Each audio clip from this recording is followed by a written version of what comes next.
Hey, how's it going, guys? This is your boy Hazzed, and today on the 8.1 PTR, we are going to be taking a closer look at Lichborne. Now, the last video, I was kind of on the fence about how I thought about it, whether it was going to be good, whether it was going to be beneficial, whether it was going to help us.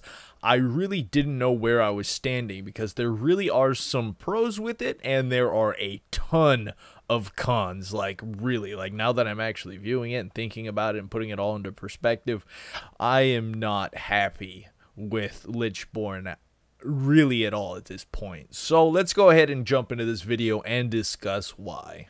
It's who we are, it's what we do, we've come so far, and now we pay the price, so don't even cry. The world is breaking down, and I cannot leave the ground. So the first thing I need to address with Lichborne was something I discussed on the previous video, is Lichborne is technically not immune to CC.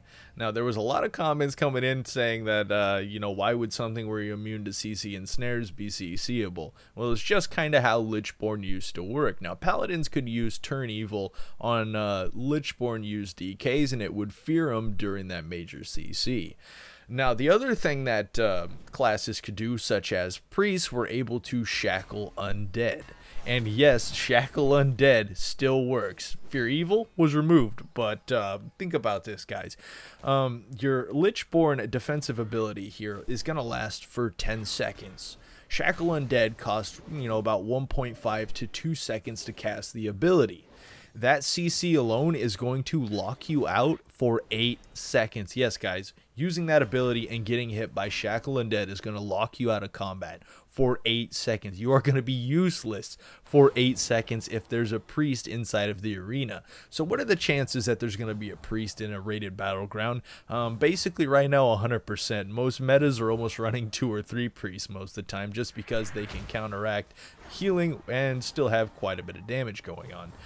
So what does that actually tell us about this ability? Now, you can get out of snares, you can get out of roots, you can get out of stuns, you can get out of fears. But that means that during this cooldown, we are susceptible to incapacitations.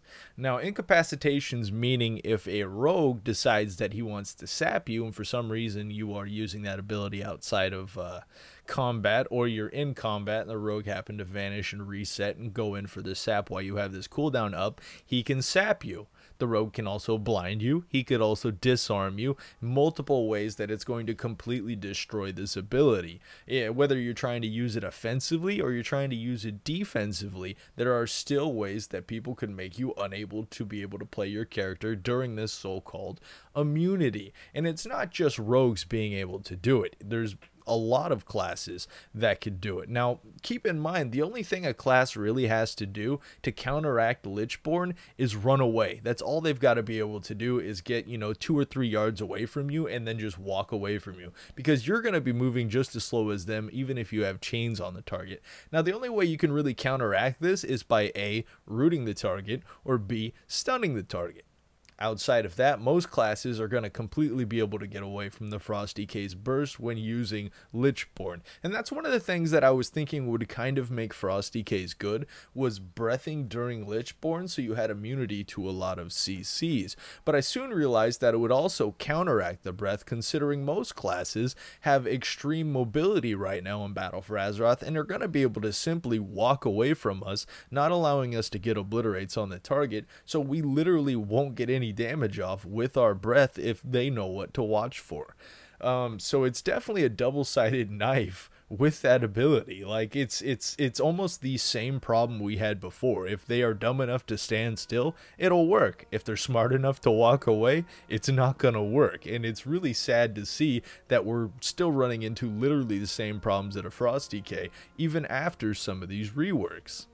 So going into a couple specifics about this Lichborne ability in terms of 1v1, because this is really going to be when this ability sucks the most, is in any kind of 1v1 scenario. Also, if you're doing some kind of arena, such as even healer DPS, or you're doing double DPS, this is going to affect you a lot, especially trying to use Lichborne inside of those current combat abilities. Because, I mean, if you're useless for 8 seconds to 10 seconds of the fight, obviously 10 seconds is going to be the CD on that, or the timer on that, it's not going to be good for you or your partner, considering the fact that Frost DKs do not have the survivability to last that long.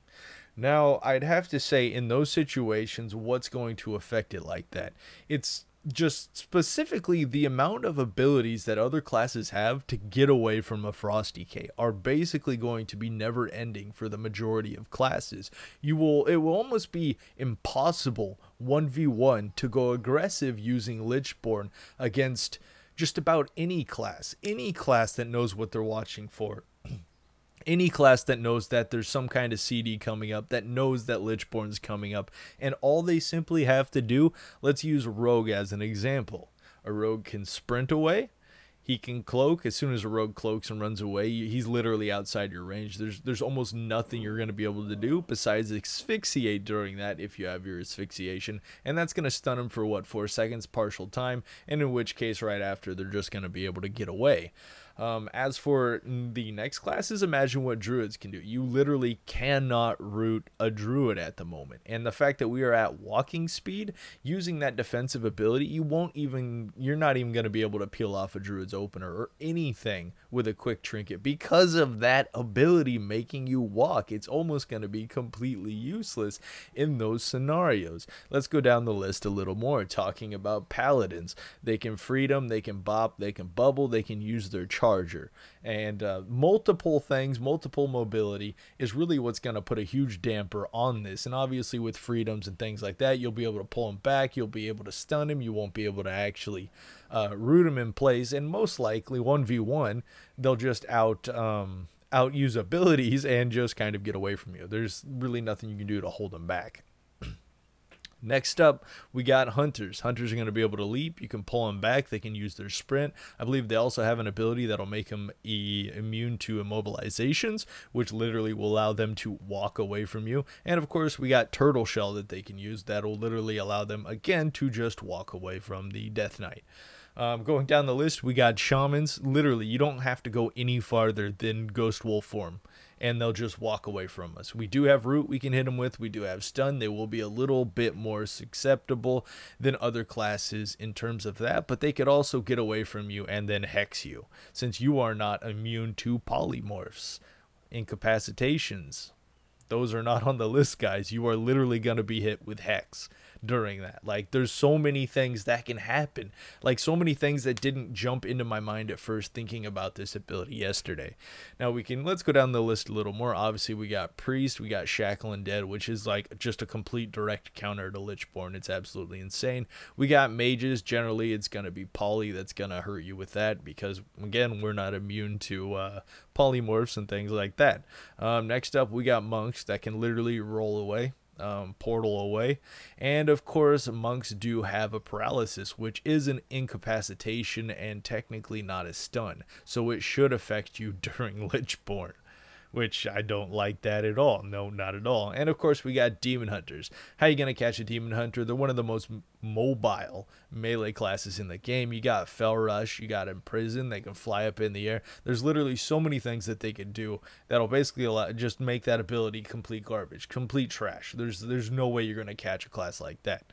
As for other classes, warriors, I would say warriors and the next class, warlocks, are gonna be some of the best to use this ability on, because they don't have a lot of things that could either A, counter it, or B, be very effective against you. Now, what a warrior can do, obviously, is disarm you during that, and none of the damage you're going to deal is going to be effective, and they're just going to kind of, stand there with you.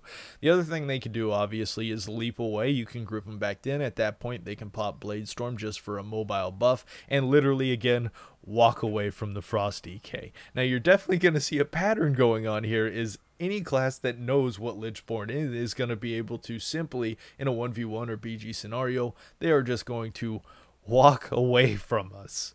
And of course, Warlocks, I believe they'll be able to charm us, but outside of that, none of the CC of Warlock should work. And as long as I think you AMS the charm at the correct time, they will not be able to stop your burst or your damage. A couple other things that I managed to test out was also Wraithwalk and Death's Advance, both with Lichborne, and seeing how exactly that ability is going to affect with those two. Well, if you pop Lichborne and you pop Death's Advance, nothing actually happens. You still move at Lichborne speed. Death's Advance obviously has no effect during that, and is a complete waste to use with that. Now, when it comes to the Wraithwalk ability, what Wraithwalk will do is actually cancel your Lichborne and completely take you out of the effect. So you cannot proc Lichborne and Wraithwalk at the same time, otherwise it completely destroys either your Lichborne or completely wastes your Death's Advance. To finish this video off, I want to talk about which direction it seems like Frost DKs are currently going in, and in my personal opinion, I do not like it. I want to know down in the comments below from you guys whether or not you think it's the good direction that the Frost DK is going in, or it's a terrible direction. This is something we need to clarify very soon, because if they fully commit to something that we don't like, we're just basically going to have to deal with it. And that's not something I want to do right now on a Frost Death Knight. I want change. I want good stuff to come out of it. I want to enjoy the class I like to play. And the changes that have been coming to Frost Death Knights recently, I don't feel like are good for us. And I really feel like we've kind of lost... We've lost a few of the legs that really made a Death Knight. And being more specific about that, it's the complete playstyle they seem to be going for as a meta when it comes to Frost Death Knights. And we saw that with the rework of, let's say, Heartstop. Hold on, guys. It's Heartstop. It's Heartstop Aura. I said it wrong again, didn't I? Arroya. We're just going with the Roya. Deal with it. Alright, so anyways, guys, it's the playstyle that's going with Frost Death Knights right now. And it's going to be absolutely terrible for us when it comes to 1v1 situations, since it's seeming to be that they want us to play a Frost Death Knight that's focused around reducing or making other people's cooldowns much larger than our own, so we have cooldowns that offsets their major cooldowns, and then soon enough we land a kill because, again, we have major cooldowns and they don't. That's seeming to be the balance around Frost Death Knights, which in my opinion is an absolutely terrible way to balance a class. And the reason I also can see this going on is things like Ice Cap is best, I'd say is best in terms of rated arena, just because it's, again, furthering cooldown reduction. So what happens when you take a class who focuses on complete cooldown reduction and you put them up 1v1 against a class that doesn't focus on cooldown reduction in a 1v1 fight, in a duel? Let's just put it in that direction, and then you let those classes fight it out. Now, because the fight's not going to last longer than a minute, the cooldown reduction is not going to matter. So in the short run, let's say you do Warrior versus Frost DK and cooldown reduction is not going to matter, the Frost DK is going to have to be so much weaker than the Warrior to make this viable inside of arena, so we're not completely overpowering people even outside of the reduction. And this is not, in my opinion, a good direction to go with Frost DKs. And I really feel like, in my opinion, I would love to put a stop to this. I would love to just say, hey, this sucks. Let's reel this back in. Let's not go here on Frost DKs. And I feel like the Heartstop change and the Lichborne change of, again, another CD reduction, and the way Ice Cap seems to be the only way to currently go inside Rated Arena, it's not, in my opinion, the Frost DK that I like to play. And I don't know if you guys feel that way. And I kind of feel like I'm going to end this video on that note. And I want to know what you guys think about Frost DK. Whether or not you want to go back to the big hits, big crits, or you want to stay with this cooldown reduction, hitting like a wet noodle until we could actually make a play. So anyways, guys, leave a like on this video if you enjoyed. Subscribe for more Frosty KDK World of Warcraft content. And of course, until next time, this was your boy Hazzed.